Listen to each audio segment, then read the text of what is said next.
دین اسلام نے ہمیں یہ بتلایا ہے کہ یہاں آنے سے پہلے سب لوگ عالم ارواح میں تھے، اور یہاں آنے کے بعد سب لوگ عالم دنیا میں آ گئے۔ اس کے بعد جو آخری جہان ہے وہ عالم آخرت ہے، لیکن عالم دنیا اور عالم آخرت کے بیچ جو جگہ ہے اسے عالم برزخ کہا جاتا ہے۔ برزخ کا معنی تو پردے اور آڑ کے ہوتے ہیں، لیکن برزخ اس زندگی کو کہتے ہیں جو مرنے سے شروع ہو جاتی ہے اور قیامت کے قائم ہونے تک وہ زندگی انسان کے ساتھ رہتی ہے، اسے عالم برزخ کہا جاتا ہے۔ اسی کو قبر کی زندگی کہا جاتا ہے۔ لیکن عالم برزخ کیوں کہا جاتا ہے، اس کی کیا وجہ ہے؟ تو اس کی وجہ یہ ہے کہ ہر آدمی کو قبر نصیب نہیں ہوتی، تو جو جل کے مر گیا جزا اور سزا اسے بھی ملے گی، عذاب قبر اسے بھی ہوگا، پر اس کا نام کیا ہے؟ عالم برزخ۔ جو آدمی دریا میں ڈوب گیا جزا اور سزا کا معاملہ اس کے ساتھ بھی ہے، لیکن نام اس کا کیا ہے؟ عالم برزخ۔ نبی کریم صلی اللہ تعالی علیہ وسلم ارشاد فرمانے لگے، حضور فرماتے ہیں کہ ایک شخص نے وصیت کی تھی کہ جب میں مر جاؤں تو مجھے بڑا ڈر آتا ہے، میں اللہ کے حضور کس طرح کھڑا ہوں گا۔ اپنی اولاد سے کہنے لگا کہ اس طرح کرنا کہ میری لاش کو جلا دینا، پھر میری راکھ کو ہواؤں میں اڑا دینا، میں اپنے رب کریم کے سامنے کھڑا نہیں ہو سکتا۔ اس کے بچوں نے اسی طرح کیا۔ تو حضور صلی اللہ علیہ وسلم فرماتے ہیں پھر اللہ نے زمین کے ذروں کو حکم دیا اور زمین نے سارے ذرے اکٹھے کیے، پھر رب نے اسے زندگی دی اور پھر پوچھا یہ تو نے وصیت کیوں کی تھی؟ تو اس کرتا ہے اللہ میں تیرے سامنے کھڑا نہیں ہو سکتا تھا، مجھے اپنے اعمال کا پتہ تھا، جے ویکھا میں عملاں ولے تے پھر تے کچھ نہیں نا میرے پلے، تو میں ڈرتا تھا کہ کیا بنے گا۔ تو رب فرمائے گا فرشتوں میرا بندہ سچ کہتا ہے، اسے میرے فضل سے جنت عطا کر دو۔ تو اللہ ذروں کو بھی جمع کرے گا، ہواؤں میں، خشکیوں میں، سمندروں میں۔ مرنے کے بعد انسان جہاں بھی ہوگا اسے جزا اور سزا کا معاملہ وہاں ملے گا۔ اب عذاب قبر جو ہے، قبر کے اندر جو انسان کا عذاب ہے تو وہ بھی عالم برزخ کا عذاب ہے۔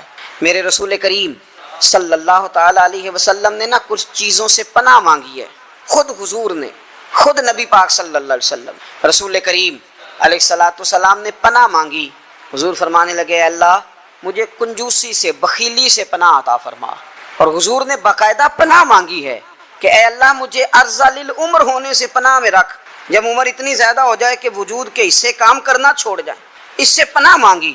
اور خود میرے نبی پاک علیہ السلام نے قبر کے عذاب سے پناہ مانگی۔ یہ تعلیم امت کے لیے کہ تم بھی پناہ مانگو عذاب قبر سے۔ قبر کا عذاب برحق ہے، قبر کے لیے تیاری کر کے رکھنا، اپنی قبر کو یاد رکھنا، مر جانے کو یاد رکھنا۔ حضرت سعد بن معاذ رضی اللہ تعالیٰ عنہ کا جب جنازہ تھا تو صحابہ کرام فرماتے ہیں حضور نے نماز جنازہ کی امامت فرمائی تو قبر کے تیار ہونے میں کچھ دیر تھی، تو رسول کریم صلی اللہ علیہ وسلم زمین پر بیٹھ گئے اور ایک لکڑی سے حضور زمین کریدنے لگے، لکڑی سے۔ ہم وہ انتظار تھے کہ اللہ کے رسول صلی اللہ علیہ وسلم سر مبارک اٹھائیں، ہمیں کو نصیحت کریں۔ فرماتے حضور نے سر اقدس اٹھایا تو حضور کی آنکھوں میں آنسو تھے، اور رو کے حضور فرمانے لگے، رو کے کہ اس قبر کے عذاب سے رب کی پناہ مانگو اور اس کے لیے تیاری کر لو، یہ بڑا سخت دن ہے۔ رو کے حضور نے فرمایا، رو کے۔ آج تو لوگ مذاق بناتے ہیں، آج لوگ مذاق اڑاتے ہیں، کچھ فقیر صوفی درویش کہلانے والے بھی، وہ کہتے ہیں جو مولوی بتا رہا ہے نا قبر میں بچھو ہوں گے، سانپ ہوں گے، یہ تو مولوی اپنی قبر بتا رہا ہے، ہمارا اس سے کیا لینا دینا ہے۔ خدا سے ڈریں۔ وہ چیزیں جو احادیث مبارکہ میں آ گئیں جس سے نبی پاک نے ہمیں سمجھایا، آپ اس تنبیہ کو، اس نصیحت کو آپ اس رنگ میں لیں گے کہ مذاق بنایا جائے گا دین کا، بجائے اس کے کہ اس سے ڈرا جائے، بجائے اس سے۔ حضرت سیدنا براء بن عازب رضی اللہ تعالیٰ عنہ ارشاد فرماتے ہیں کہ میں نے نبی پاک صلی اللہ تعالیٰ علیہ وآلہ وسلم سے خود اس بات کو سنا ہے، خود رسول کریم صلی اللہ علیہ وسلم نے فرمایا۔ حضرت زید بن ثابت رضی اللہ تعالیٰ عنہ بھی اس بات کے راوی ہیں، فرماتے ہیں ہم جا رہے تھے تو 5-6 قبریں تھیں، تو حضور نے فرمایا کن کی قبریں؟ ہم نے عرض کی یا رسول اللہ صلی اللہ علیہ وسلم یہ کافروں کی قبریں، یہ صحیح مسلم میں حدیث موجود ہے، کفار کی قبریں۔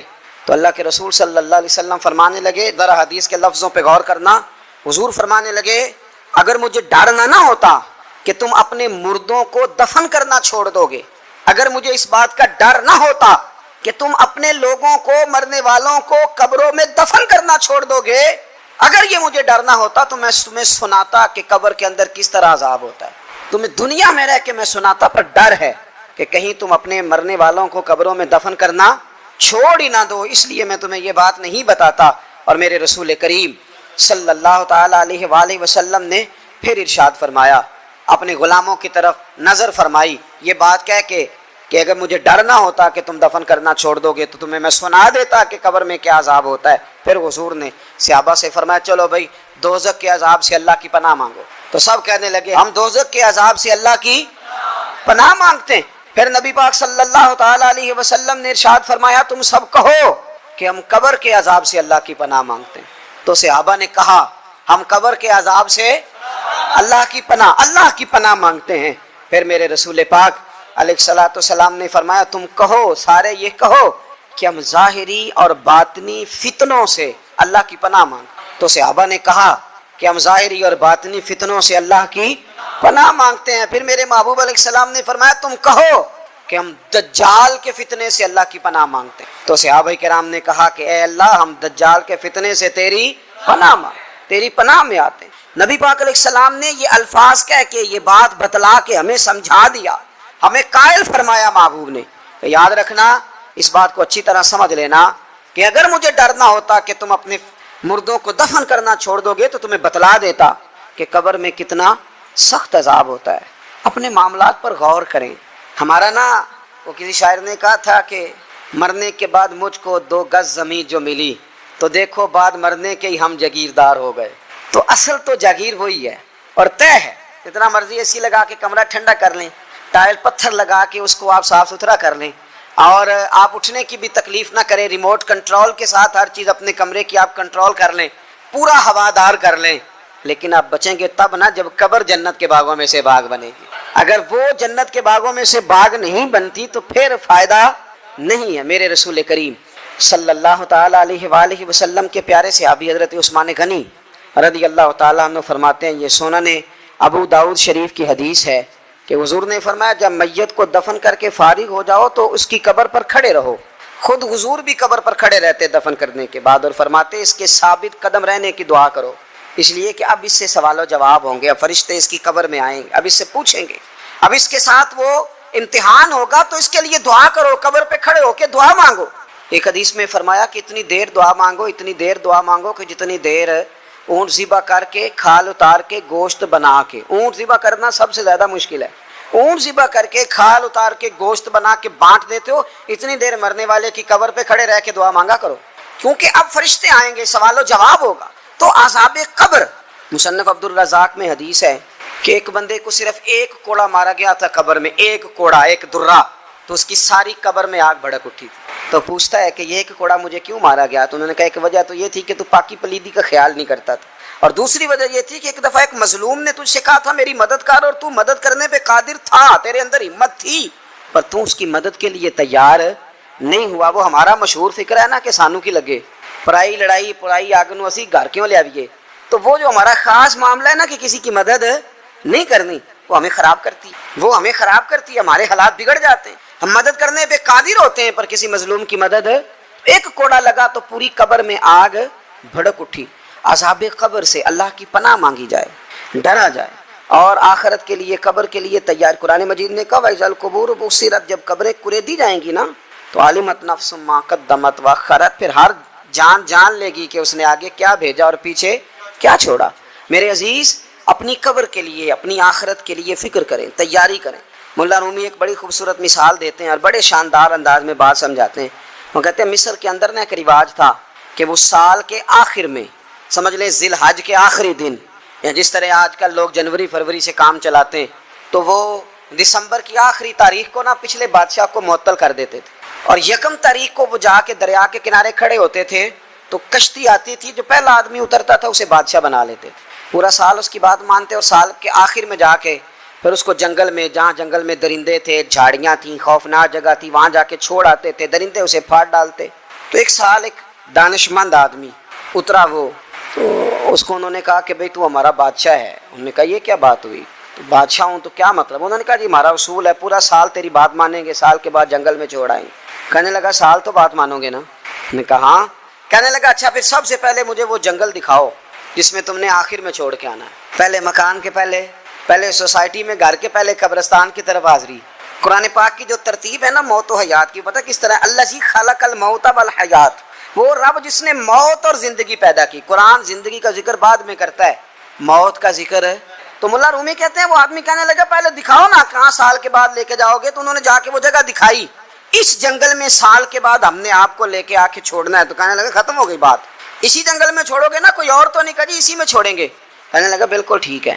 پہلا حکم تخت پہ بیٹھتے اس نے یہ کیا کہ جنگل کے اندر جتنی خاردار جھاڑیاں ساری کاٹ دو. اس جنگل میں جہاں آخر میں جانا ہے وہ ساری جھاڑیاں کاٹ دیں. پھر کہنے لگا جتنے درندے ہیں نا جہاں وہ سارے مار دو, درندے مار دیے. کہنے لگا اب ہل چلاؤ, کیاریاں بناؤ, پھول لگاؤ, گلاب لگاؤ, چنبیلی لگاؤ, کرو اس کے اندر خوشبوئیں. وہ سارا سال وہ باغ کی تیاری کرتا رہا.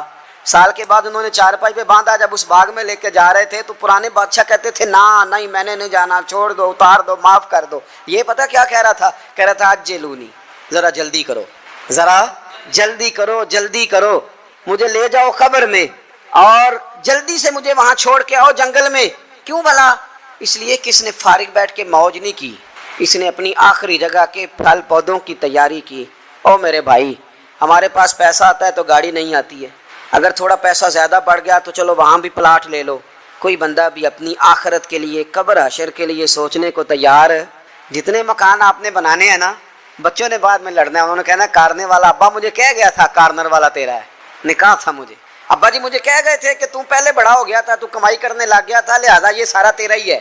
وہ سب کو کوئی نہ کوئی بات ابا کان میں کہہ ہی جاتا ہے, سب نے اپنے حصے کی کوئی نہ کوئی بات یاد کی ہوتی. ابا نے کہاں جانا ہے؟ جہاں حالت بڑی خراب ہے, جہاں حالات بڑے پیچیدہ ہیں, مہربانی فرمائیں. وہ جو تیاری ہے نا آخرت کی, یہاں رہ کے قبر کی تیاری کریں, یہاں رہ کے وہاں کے کیڑے مکوڑے ماریں, پھر وہاں جانے میں کوئی پریشانی نہیں ہوگی. پھر تو بندہ بھاگ کے جائے گا, بندہ بھاگ کے جائے گا. میں سنیا رات قبر دی کالی, تو پھر کہنے لگے میں تے بھی سنیا اتھے اونے ہونا ہے جدے موڈے کملی کالی. تو یہ تو تب ہے نا کہ جب آپ نے اس کے لیے کچھ تیاری کی ہو. میرے رسول کریم علیہ السلام نے مومن کی قبر کا حال بھی بتایا. یہ تو ہے نا عذاب ان لوگوں کے لیے جو نافرمانی کرنے والے ہیں, یہ ان کی قبر کا حال بتایا. تو سنن ترمذی میں صحیح ابن حبان میں حضرت ابو ہریرہ رضی اللہ تعالیٰ عنہ بیان کرتے ہیں کہ حضور صلی اللہ علیہ وسلم نے فرمایا جب میت کو قبر میں رکھا جاتا ہے تو اس کے پاس سیاہ رنگ والے اور نیلی آنکھوں والے 2 فرشتے آتے ہیں اور اس کو اٹھا کے بٹھاتے ہیں. باقی حدیثوں میں 3 ہی سوال ہیں, لیکن اس حدیث میں حضور نے فرمایا انہوں نے بس میرے بارے میں ہی پوچھنا ہے اٹھا کے, بس میرے بارے میں صرف یہ پوچھنا ہے بتا مدینے والے محبوب کے بارے میں دنیا میں کیا کہا کرتا تھا, کیا کہا کرتا تھا ان کے بارے میں دنیا میں. تو اعلیٰ حضرت بریلوی تو کہتے ہیں میں نے تو کہہ دینا ہے سرور کہوں کہ مالک و مولا کہوں تجھے, باغ خلیل کا گل زیبا کہوں تجھے, تیرے تو وصف عید تناہی سے ہیں بری, حیران ہوں میرے شاہ میں کیا کیا کہوں تجھے, لیکن رضا نے ختم سخن اس پہ کر دیا, خالق کا بندہ خلق کا آقا کہوں تجھے.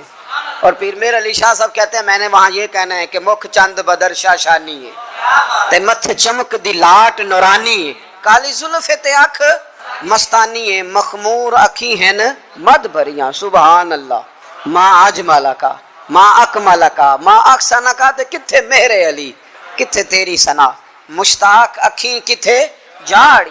تو نبی پاک علیہ السلام فرماتے ہیں میرے بارے میں پوچھیں گے, میرے بارے میں. ویسے بھی ایک سوال لازمی ہوتا ہے نا, یہ والا سوال لازمی ہے. من ربو کا پوچھ کے نا تو جنت جہنم کا فیصلہ نہیں, ماں دینو کا پوچھ کے جنت جہنم کا فیصلہ. ہاں بات اگر ختم ہونی ہے تو مدینے والے کے سوال پہ ختم ہونی, اس لیے کھل کے نعتیں پڑھا کرو, راج کے درود پڑھا کرو, یہ بات یاد رکھیں. یہ فیصلہ حضور کی ذات پہ ختم ہونا ہے. میرے نا وہ شکایتیں کرتے ہیں نا لوگ آ کے, تو ایک بچی کو ہمارے ہاں داخل کرانے کے لیے ایک صاحب لے کے آئے, تو کہنے لگے بڑا عرصہ اسے فلانے مدرسے میں داخل کرایا, سوائے نعتوں کے کچھ بھی نہیں سیکھا اس نے. تو میں انہوں نے آخیا چاچا جی جڑی اصل کام سی وہ تو سیکھ گئی ہے نا تھوڑی بچی. قرآن و سنت بھی حضور کی نعت ہی ہے, لیکن آپ کو پتہ ہے کہ بات ختم مدینے والے کی نعت پہ ہی ہوتی ہے. حضور کا پیار اصل ہے. تو حضور فرماتے ہیں میرے بارے میں پوچھا جائے گا, وہ کہے گا کہ ان کے بارے میں کیا پوچھتے ہو, اشہد ان لا الہ الا اللہ و اشہد ان محمدن عبدہ و رسولہ. تو فرماتے ہیں پھر اسے نا ایک طرف کھڑکی کھولی جائے گی تو جہنم کا دروازہ دکھایا جائے گا, اور اسے کہا جائے گا اگر تو سوالوں کے صحیح جواب نہ دیتا تو دوزخ میں جاتا, لیکن اب تو نے صحیح جواب دیے ہیں. تو حضور فرماتے ہیں اس کی قبر 70 گز چوڑی اور 70 گز لمبی کر دی جائے گی. کتنی جی؟ مسجد میں اے سی والے حال میں جگہ مل جائے تو بندہ بڑا سکھی رہتا ہے, اور صبح جائے بینک اور پہلی لائن میں موقع مل جائے تو بندہ بڑا سکھی رہتا ہے کہ میرا جاتے ہی کام ہو گیا. او خدا کے بندے، قبر بندے کی قبر، مکان اچھی سوسائٹی میں اچھا خستہ اور سستا مل جائے تو بندہ کہتا ہے کہ سودا بڑا واردہ لب گیا، بھائی بڑا کمال ہو گیا، مزہ نہیں آ گیا۔ قبر 70 گز لمبی اور 70 گز چوڑی، اور یہ ترمذی شریف پڑھ رہا ہوں، بڑی مزیدار حدیث۔ نبی پاک صلی اللہ علیہ وسلم فرمانے لگے پھر اس کی قبر کو نور سے بھر دیا جائے گا۔ حضور کو پہچان گیا نا، قبر نور سے بھر دی گئی، اور جب 70 گز لمبی کر دی گئی تو بڑے پیارے لفظ ہیں حدیث کے۔ حضور فرماتے ہیں وہ بندہ پھر فرشتوں سے ایک بات کہے گا، عربی میں بھی ہے، اردو میں بھی ہے، وہ میرا دل کرتا ہے پنجابی میں بتاؤں۔ وہ نا فرشتوں سے وہ بندہ کہتا ہے جب قبر ہو گئی نا 70 گز لمبی 70 گز چوڑی اور نور سے بھر گئی، قربان جائیں، حضور فرماتے ہیں وہ مردہ وہ جو قبر میں پہنچا ہے، جب اس کی قبر کو یہ شان ملتی ہے تو فرشتوں سے پتہ کیا کہتا ہے؟ کہتا ہے میں گھر نہ دسا وہاں جا کے، یہ ذرا گھر نہ بتاؤں دوڑ کے، یہ ذرا میں اپنے گھر بتاؤں بھاگ کے کہ اللہ نے بڑی خیر کر دی، اپنی اماں نو دسا وہاں، اپنی اماں نو میں بچوں کو بتا کے آؤں کہ موج بن گئی ہے، میں بتاؤں اپنی بیوی کو، بتاؤں اپنے بہن بھائیوں کو، میں گھر نہ دسا وہاں۔ قربان جائیں، میرے رسول کریم علیہ السلام فرماتے ہیں فرشتے اس سے کہتے ہیں نہیں تو کسی کو نہ بتا، نم کا نومت العروس، تو اس طرح سو جا جس طرح پہلی رات کی دلہن سویا کرتی، وہ بڑے چاؤں میں سوتی ہے، وہ بڑے پریم میں سوتی ہے، نئی زندگی کا آغاز ہوتا ہے تو سوتی ہے، اور فرشتے کہتے ہیں اب تجھے وہی آ کے جگائے گا جو تیرے اہل میں تجھے سب سے زیادہ محبوب ہو۔ تم نے اس طرح کا ماحول نہیں بنانا کہ تم سمجھو کہ صرف ایک ہی جہان ہے، اس کے بعد معاذ اللہ کوئی زندگی ہی نہیں ہے۔ ایک زندگی اس کے بعد ہے، مرنے کے بعد جو اللہ تعالیٰ جنت میں بندے کو انعامات عطا کرے گا، اس کے لیے جد و جہد کر۔ حضرت مولا علی شیر خدا رضی اللہ تعالیٰ عنہ روایت فرماتے دو قسم کے بیٹے ہوتے ہیں، ایک دنیا کا بیٹا ہوتا ہے، ایک آخرت کا بیٹا ہوتا ہے۔ فرمایا دنیا کے بیٹے نہ بننا، آخرت کے بیٹے بن۔ اور نبی کریم علیہ السلام نے فرمایا وہ لعنتی ہے جو درہم و دینار کا بندہ بن گیا۔ بندہ تو اللہ کا بننا چاہیے، لیکن اس نے لعنت کٹھی کی ہے، یا درہم کا بندہ بن گیا یا دیناروں کا بندہ بن گیا، یعنی مال دولت سونا چاندی اس کا بندہ بن گیا، حالانکہ اسے اللہ کا بندہ بننا چاہیے۔ اتنا اپنے آپ کو لالچی کر لینا، اتنا حریص کر لینا کہ مطلب سارا کچھ ہی دولت بن گئی، ہر چیز کو دولت کے نقطہ نظر سے دیکھنا شروع کر دیا۔ اس قدر زیادہ لوگ الجھ گئے کہ قرآن مجید نے کہا الہاکم التکاثر حتی زرتم المقابر،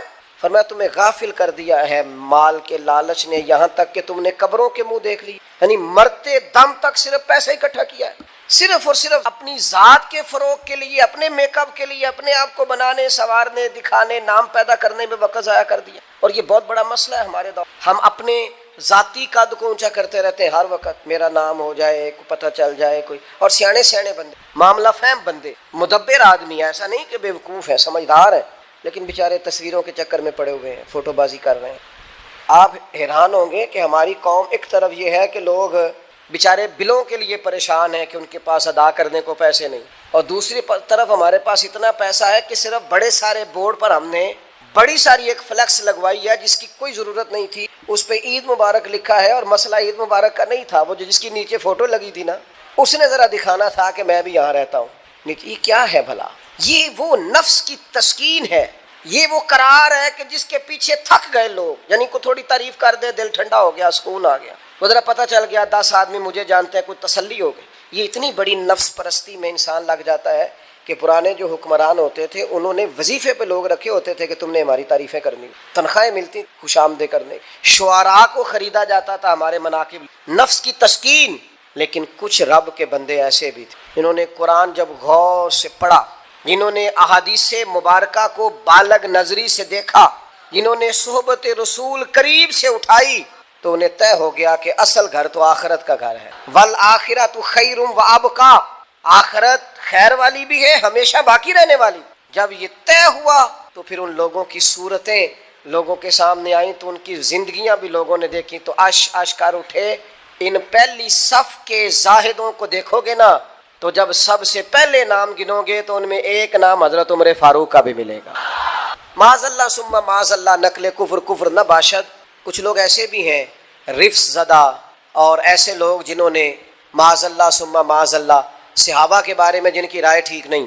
آپ حیران ہوں گے کہ جو معاذ اللہ ثم معاذ اللہ حضرت عمر کے بارے میں رائے ٹھیک نہیں نہ رکھتے، یہ کمال ہے نا، جو رائے ٹھیک نہیں رکھتے یہ وہ بھی کہتے ہیں کہ 10 سال سے زیادہ وقت تک 24 لاکھ مربع میل پہ حکومت کرنے والے شخص نے اپنے گھر میں 1 روپیہ بھی نہیں جانے دی. آپ اسے چھوٹی بات سمجھتے؟ بہتا دریا ہو اور بندہ کہے نہیں میں نے خشک رہنا ہے، یہ کیسے ہو سکتا ہے؟ یعنی کٹر مخالف بھی کہتا ہے کہ نہ مال خزانہ میں سے کوئی عمر کی جیب میں آیا ہے، نہ عمر فاروق کی اولاد کی جیب میں آیا، انہوں نے آنے دیا ہی نہیں. وہ جو زہد تھا نا، ذہن بن گیا تھا کہ دنیا نہیں اکٹھی کرنی، آخرت بچانی ہے. اور یہ ایک بات اور بھی ذہن میں رکھ لیں، زہد سے مراد یہ نہیں کہ بندے کی جیب میں کوئی شے نہ ہو تو پھر وہ زاہد ہوتا ہے. حضرت سلیمان بھی زاہد تھے پر انہوں نے دنیا پر حکومت کی. زاہد تھے جناب یوسف علیہ السلام بھی، پر حکمران بھی تھے. کوئی نہیں ملے گا اتنا بڑا زاہد جتنے بڑے زاہد اور پرہیزگار حضرت عثمان غنی تھے. پر گھر میں لاکھوں کروڑوں پڑے رہتے تھے. پیسہ ہونا اور بات ہے، لیکن دل پیسے سے لگا ہونا یہ اور بات ہے. حضرت عمر رضی اللہ تعالیٰ عنہ کی زندگی ساری پڑھ لو اور غور سے پڑھ لو.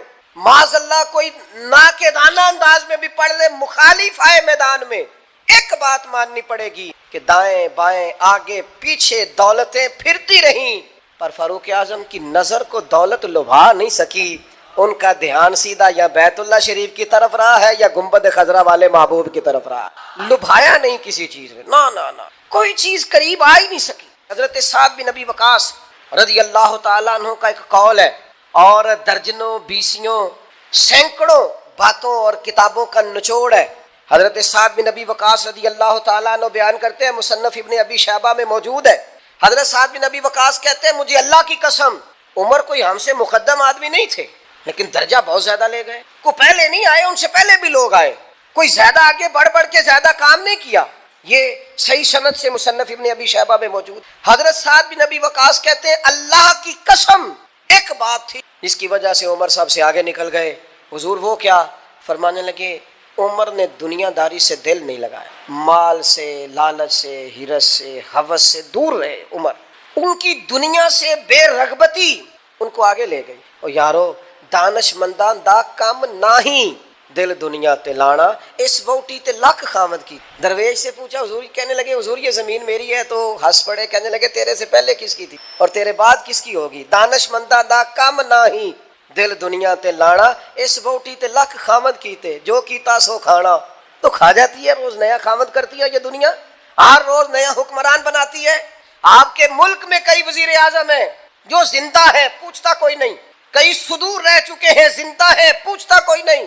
دنیا کا جو سب سے بڑا عہدہ تھا بظاہر وہ ملا ہے، لیکن حال کیا ہے؟ کچھ بھی نہیں. جب تک کرسیوں پہ تھے حیثیت اور تھی، کرسی سے اترے تو حیثیت. حضرت عمر کی زندگی کا بڑا سبق یہ ہے کہ دنیا سے بے رغبت ہو جاؤ. جو تمہارا ہے بس وہی تم نے حاصل کرنا ہے. آنے والی نسل کو بھی حرص، ہوس، لالچ، مفاد پرستی پہ نہ لگاؤ.